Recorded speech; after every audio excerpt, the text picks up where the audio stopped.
దేవునికి స్తోత్రం. మీ అందరికీ నా హృదయపూర్వక వందనాలు తెలియజేస్తున్నాను. 2025 జనవరి 7వ తేదీకి దేవుడు మనల్ని నడిపించిన విధానం బట్టి దేవునికి స్తోత్రం. మీరందరూ బాగున్నారని నేను నమ్ముచున్నాను. యెషయా గ్రంథం 61వ అధ్యాయము 4వ వచనం.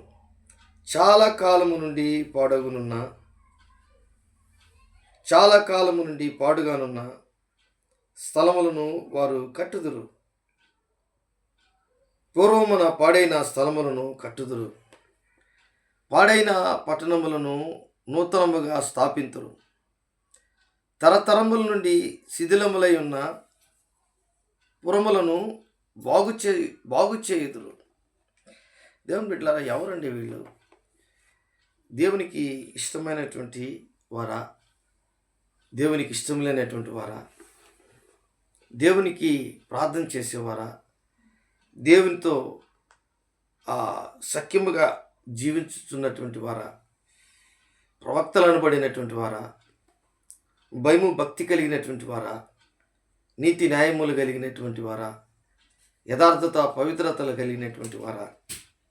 ఇవన్నీ మనం ఆలోచిస్తే దేవుని బిడ్డలారా, ఒక అద్భుతమైనటువంటి మాట యెషయా గ్రంథము 58వ అధ్యాయంలో మనకు బాగా తెలిసినటువంటి మాటలు ఇక్కడ చాలా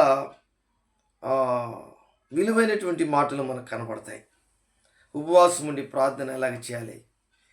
ఉపవాసం ఉండి ప్రార్థన చేసేవారు ఎలాగుంటారు? ఎవరిని వారు సంతోషపరుస్తారు? ఉపవాసం ఎలాగుండాలి? ఇవన్నీ కూడా దేవుడు యెషయా గ్రంథం 58వ అధ్యాయంలో మనకు తేటగా తెలియపరిచినాడు. అయితే ఈ యెషయా గ్రంథం 61వ అధ్యాయం 4వ వచనంలో చదువుకున్నటువంటి లేఖన భాగంలో చాలా కాలము నుండి పాడుగానున్న స్థలములను వారు కట్టుదురు. ఎవరు వీళ్ళు? పూర్వమున పాడైన స్థలములను కట్టుదురు. పాడైన పట్టణములను నూతనముగా స్థాపింతురు. ఎవరంటే దేవుని బిడ్డల ప్రార్థన చేసేవారు, దేవునితో సంబంధం కలిగి ఉపవాసం ఉండేవారు, అనేకులను కాడిమానం రోకులను విప్పేవారు, తీసేవారు, బాధింపబడినటువంటి వారిని విడిపించేవారు, దుర్మార్గులు కట్టినటువంటి కట్లను విప్పేవారు, వారి ఆహారము ఆకలి కొనినటువంటి వారికి పెట్టేవారు, దిక్కులేని దీన దరిద్రుల్ని కనుగొని వారికి ఇంట చేర్చుకునేవారు, వస్త్రములు ఇచ్చేవారు. ఇలాంటి వారందరూ కూడా ఏం చేస్తారంటే పాడైపోయినటువంటి జీవితాలను, పాడైపోయినటువంటి పట్టణాలను, పాడైపోయినటువంటి వారి యొక్క గృహాలను, పాడైపోయినటువంటి దేశమును మరలా బాగు చేయగలరు. ఇది 12వ వచనంలో కనబడుతుంది. యెషయా గ్రంథం 58వ అధ్యాయంలో అంటాడు, 12వ వచనం, పూర్వకాలము నుండి పాడైన స్థలమును నీ జనులు కట్టుదురు. ఎంత గొప్ప విషయం! అనేక తరముల క్రిందట పాడైపోయిన పునాదులను నీవు మరలా కట్టెదవు. విరగబడిన దాన్ని బాగు చేయవాడు అనియు దేశములో నివసించినట్లుగా త్రోవలు సిద్ధపరచువాడు అనియు నీకు పేరు పెట్టబడును. వీరు ఎవరంటే తిరిగి రెస్టరేషన్, తిరిగి బాగుగా కట్టగలిగినటువంటి, తిరిగి వారి జీవితంలో వారు పాడైపోయినటువంటి వాటిని కట్టగలిగినటువంటి, రిస్టోర్ చేయగలిగినటువంటి వారు. అంటే ఆధ్యాత్మికమైనటువంటి స్థితిలో కూడా ఒక వ్యక్తి పతనమైపోయినప్పుడు ఒక ఆధ్యాత్మికమైన వ్యక్తి ఏం చేస్తాడంటే వారి కొరకు ప్రార్థన చేసినప్పుడు వారు చేసినటువంటి ప్రార్థన దేవుని సమ్ముఖమునకు చేరడమే కాకుండా వారిలో ఉన్నటువంటి ఆధ్యాత్మికమైనటువంటి మంచి గుణాలను ఆ ఫ్రెండ్ కానీ నశించిపోయినటువంటి వ్యక్తి కానీ, పాడైపోయినటువంటి వ్యక్తి కానీ తిరిగి మరలా కట్టబడతారు. దేవుని బిడ్డలారా, ఇది ముఖ్యం. నీ జీవితంలో నువ్వు ఎవరంటే తిరిగి బాగుగా చేసేవాడివి, ప్రార్థన చేసేవాడు. తిరిగి బాగుగా కట్టబడే ఆ కట్టే వ్యక్తి ఒక ఒక ప్రణాళిక ఉంటుంది. అతని దగ్గర డబ్బు కానీ, ఆస్తి కానీ, అంతస్తు కానీ, ఆలోచన కానీ అన్నీ ఒక ప్లాన్ వేసుకుంటాడు. అలాగే ఒక పట్టణము నాశనం అయిపోయినటువంటి పట్టణం గురించి కానీ, ఒక గృహాన్ని గురించి కానీ, ఒక వ్యక్తిని గురించి కానీ ప్రార్థనాపరుడు ఆలోచిస్తే ఖచ్చితంగా ఆ ప్రార్థన ఒక రోజుకి ఫలిస్తుంది. ఎందుకంటే ఇది నా మాటలు కావండి. యెషయా గ్రంథము 58వ అధ్యాయం మీరు బాగా చదివితే ఎవరు బాగు చేయగలరు, ఎవరు కట్టగలరు, ఎవరు నీతి న్యాయములను ఆధారం చేసుకుని జీవిస్తున్నారో వారే పూర్వకాలము నుండి పాడై ఉన్న స్థలములను నీ జనులు కట్టేదరు. దేవుని బిడ్డలారా, ఇది చాలా ముఖ్యమైనటువంటి విషయం. నీకు ఈ లోకంలో ఉన్నటువంటి పరిస్థితులన్నిటినీ నీవు బాగుగా అర్థం చేసుకున్నటువంటి వ్యక్తిగా నువ్వు ఉన్నావు. అందుకే దేవుడి కార్యమును నీ ద్వారా చేయిస్తాడు. నీ కళ్ళ ముందు ఎవరైనా వ్యాధితోనూ రోగంతోనూ ఉంటే నీ మనసు బాగుండదు. పేదవారికి అనిపిస్తే నీ జీవితంలో వారికి ఇవ్వాలని అనుకుంటావు. ఎందుకంటే నీలో ఉన్నటువంటి దేవుడు ఆ విధమైనటువంటి జీవితాలను కట్టాలని కానీ, పట్టణమును కట్టాలని కానీ, పాడైపోయినటువంటి ఇల్లుని మరలా తిరిగి వారికి బాగుంటే ఇలాగుంటే ఎలాగుంటుంది అని ఆలోచించే ఒక వ్యక్తిగా నువ్వు ఉంటావు. ఇదే నీ జీవితంలో దేవుడి నిన్ను నియమించినటువంటి వ్యక్తిగా.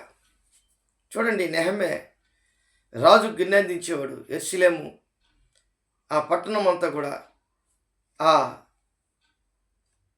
దేవుని యొక్క బిడ్డల యొక్క సమాధులన్నీ కాల్చివేసి, గుమ్మాలన్నీ కాల్చివేస్తే, షూషాను కోటలో రాజుకి గిన్నెందించేవాడు, ద్రాక్షరసం అందించేవాడు. అతను హృదయం ఏం బాగలేదు. తిరిగి ఆయన వెళ్ళి ఆ యెరూషలేము గుమ్మాలను, ఆ గోడలను నిలిపినంత వరకు తన జీవితంలో నిద్రపోలేదు. రాజు బాధపడుతున్నాడు. ఏంది నీ మొహం అలాగుంది, నీ ఫేస్ ఏంది అలాగుంది, దుఃఖంగా ఉంది, ఎప్పుడు లేదే. రాజుకి చెప్తున్నాడు, నా పితరుల యొక్క సమాధులు, నా దేశం యెరూషలేము పట్టణం తగలబడిపోయిందయ్యా, కాల్చేశారయ్యా. దేవుని బిడ్డలారా, ఒక ఆధ్యాత్మికంగా ఆలోచించే వ్యక్తి నీవు ప్రార్థన చేసే వ్యక్తి అనేక కుటుంబాలు నాశనమైపోతూ ఉంటే నాశనమైపోవాలని కోరుకోడు.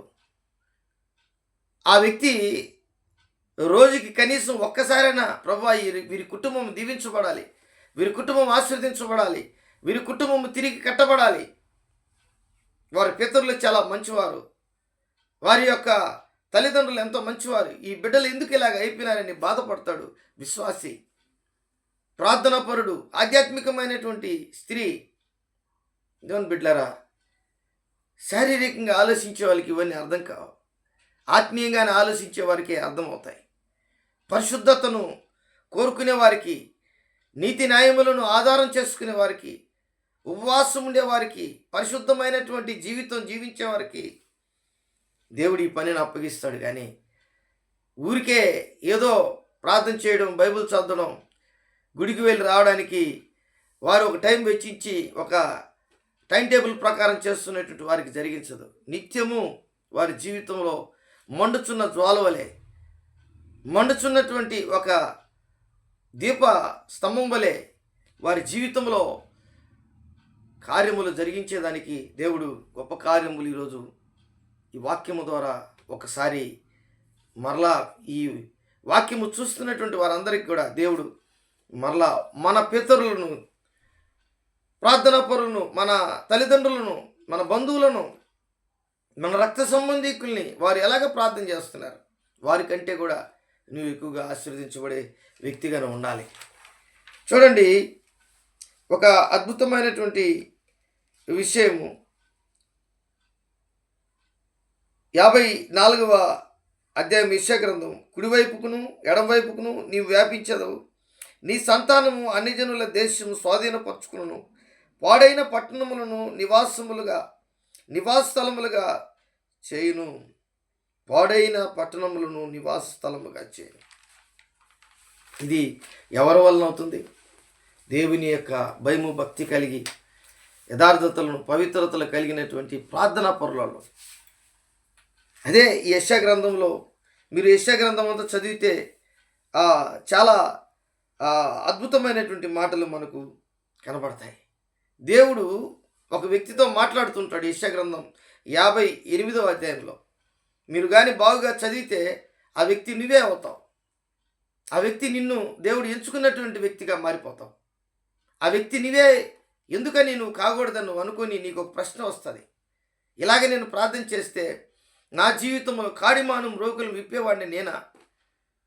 నేను నా జీవితంలో ఉపవాసం ఉండి ఏ విధంగా నేను ఆశీర్వాదము పొందాలి అనే ఏ విధంగా నేను ఉపవాసం ఉండాలి అనే ఒక ఉద్దేశంలోకి నువ్వు వస్తావు. కాబట్టి దేవుడి వాక్యాన్ని దీవించి ఆశీర్వదించునుగాక. ప్రార్థన చేసుకుందాం. ప్రేమ నమ్మకం కలిగినటువంటి నా యేసయ్య, కూడొచ్చిన బిడ్డలందరూ మీ చేతులకు అప్పగిస్తున్నా.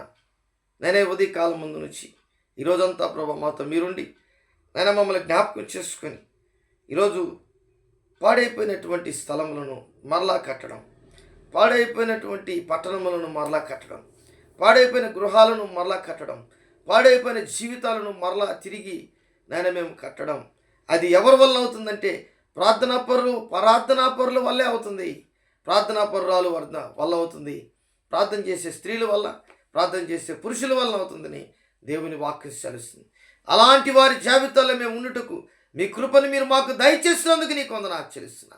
ఏ స్థితిలో ఉన్నా సరే నాయన తిరిగి కట్టబడుటకు నీ కృపను మీరు మాకు అనుగ్రహిస్తారని నమ్ముచు నజరేయుడైన యేసు నామములో అడిగి వేడుకుంటున్నాను తండ్రి. ఆమేన్, ఆమేన్, ఆమేన్.